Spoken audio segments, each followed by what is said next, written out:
Well, let's get some further analysis on this. Jerrold Green is the president of the Pacific Council on International Policy and joins me live from Los Angeles. Jerrold Green, Obama and Netanyahu have admitted to differences, particularly on the 1967 border issue. But the 67 border plan isn't really anything new. So why is it causing a stir now?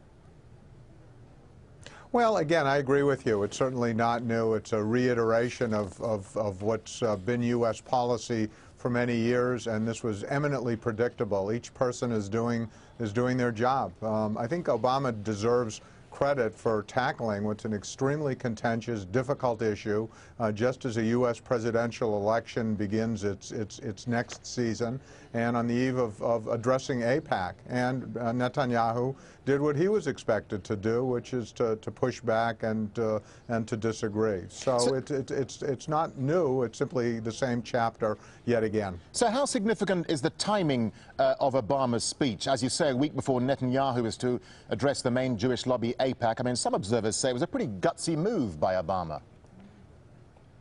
Yeah, no, I agree with you. I think it certainly is gutsy in terms of AIPAC, but it's even more gutsy in terms of an American presidential election.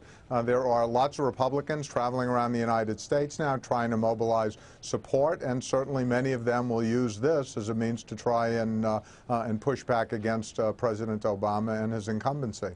And of course, many will say that Netanyahu is just trying to do his job. I mean, those extraordinary pictures, he stared down Obama at the White House and said the 67 borders thing is just not going to work. But at the end of the day, it's all about domestic politics here. I mean, Netanyahu has to hold on to his right-wing coalition. He's got to keep his government together, hasn't he?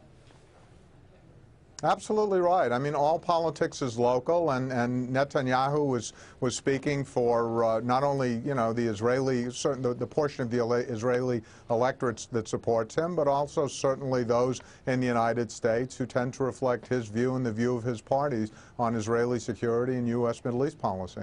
I mean, the issue of peace, Jerrold, in the Middle East always seems to be a losing battle for U.S. presidents, but Obama really can only be as good as his partners in the Middle East. And currently, right now, he doesn't really have much to work with, does he?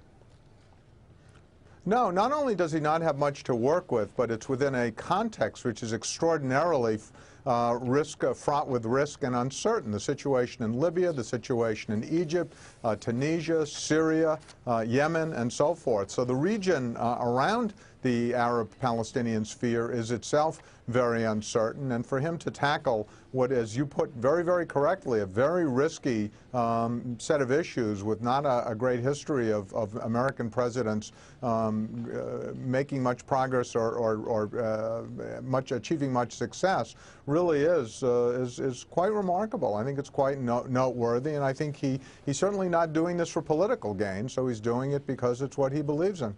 All right, Jerrold Green, thank you very much for talking to Al Jazeera. Mike. Now, at least 16 people